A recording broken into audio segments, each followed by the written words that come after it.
Magandang araw mga kaibigan. Pag-usapan natin ngayon ang post ni Senator Risa Hontiveros sa kanyang Facebook page. Sabi niya, look, 22 hours ago nung i-post niya ito. So wala pang isang araw. Sabi niya, look, personalities who were involved in Pogo issues. So, mayroon siyang i-present na matrix o flowchart. Ayan. Mga tao. Parang organizational matrix nga. Nakakapagtaka, ang pinakataas ditong banda, walang iba kundi si Rodrigo Roa Duterte. Nako.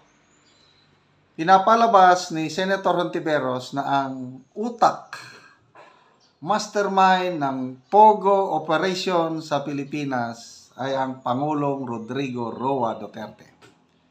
Okay, masyado lang malit ito. Basahin ko lang yung mga pangalan ha. Basta nandito sa taas si PRRD, yung pinakataas.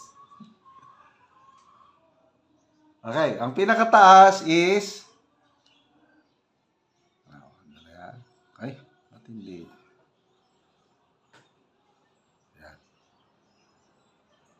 Yun. Rodrigo Duterte. Pinakataas. Utak. Sa baba ni Rodrigo Duterte is si Michael Yang. Ito yung kanyang economic advisor ng presidente pa siya. Okay, under sa baba ni Michael Yang, yun, yung kapatid ni Michael Yang si Tony Yang. Tapos Hong Jan Yang. Tapos, merong Gerard Cruz. Merong Rose Nono Lin. Ano pa? Yusming Kan. Wanqing Zhang. Xiang Rujun. So, poros Chinese itong nasa ibaba ni Pangulong Rodrigo Duterte. Dito naman sa left side nga chart, nandyan si Alice Go. Sa taas-taas ni Alice Go, mayroong si Jiang. Then, sa kilid-kilid ni Alice Go, yung mga kapatid niya, Sheila Go, Wesley Go, Len Wenyi, Jan Seong-ju, Mayor Dong Kalugat, tapos Duarin Wu, Casey Leong, and then yung pinakakilid kasama si Harry Roque.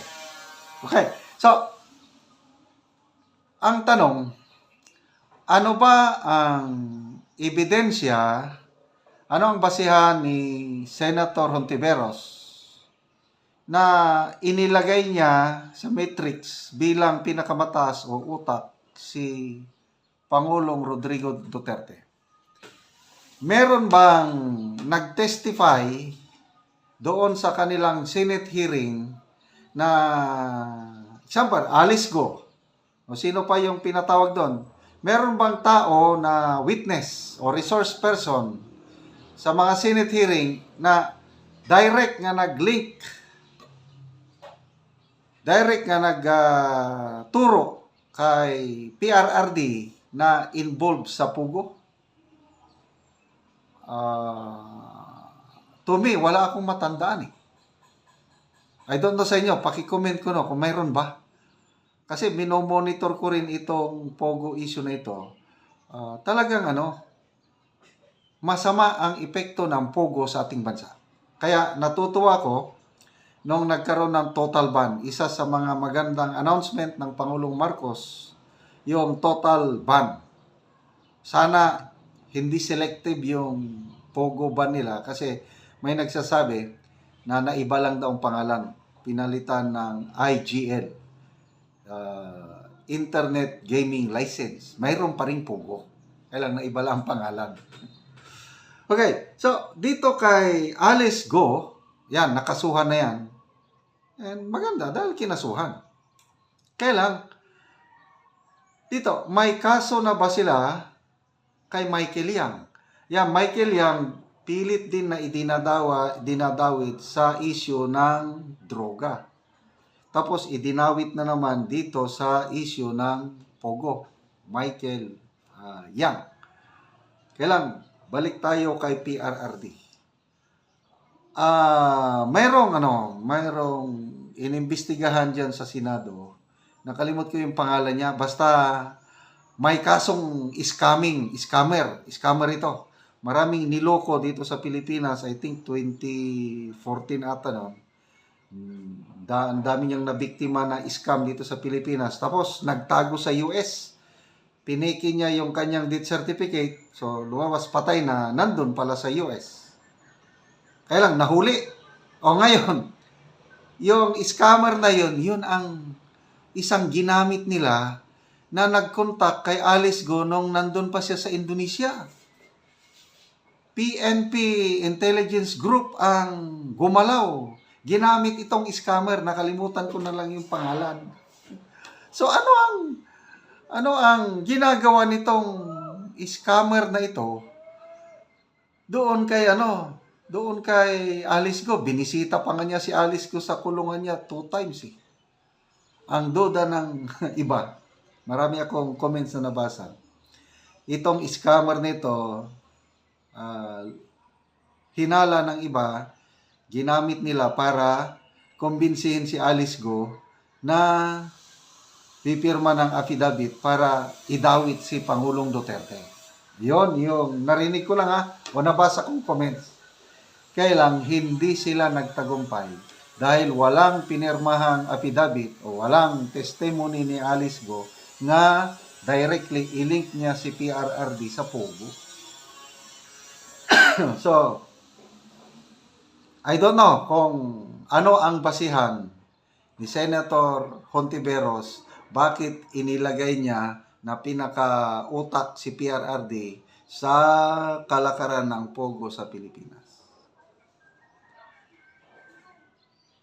Okay, granting na may kinalaman si PRRD sa Pogo. Itong flowchart nito, matrix, malakas bang ebidensya ito sa korte? Binasa ko dito sa comments. Maraming nag-comments na congratulating Senator Hontiveros. Good job daw. Kaya lang, maraming nagsabi, kasuhan nyo na yan. O, sige nga.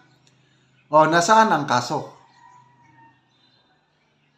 Maganda kung kasuhan nyo. Si Michael Yang, PRRD, kasuhan nyo para magkaalaman. Hindi yung ganito lang na flowchart. Tapos, yun na. Yung mga hindi nakakaintindi, maniwala na na-involve utak sa Pogo si PRRD. Hindi kaya ito, chart na ito, isa na namang paraan para siraan ang mga Duterte? Tanong lang naman. Kasi, as far as I remember, wala namang tao talaga, walang Alice Go. Kung si Alice Go sana nung executive session, di ba, nag-executive session.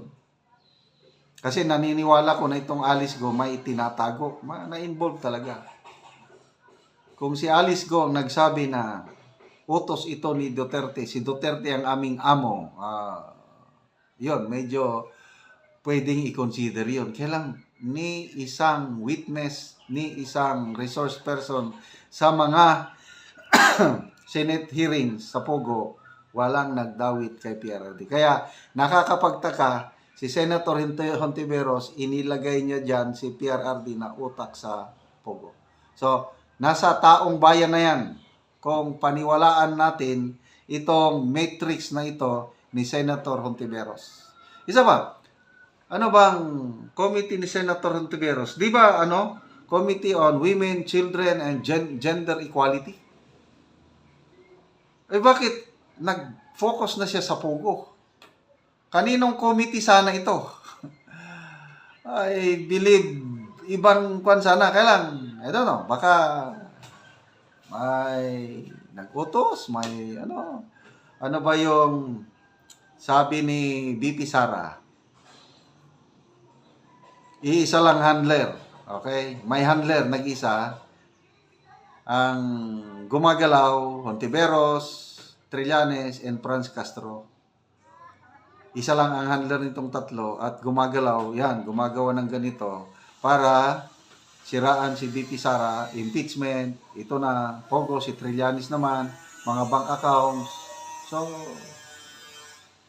para siraan ang Duterte. But, ang taong bayan hindi na madaling lukuin ngayon dahil age of social media.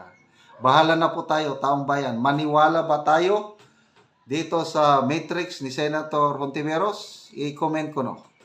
Meron bang malakas na ebidensya laban kay PRRD na siya ang utak ng anomalya sa Pogo?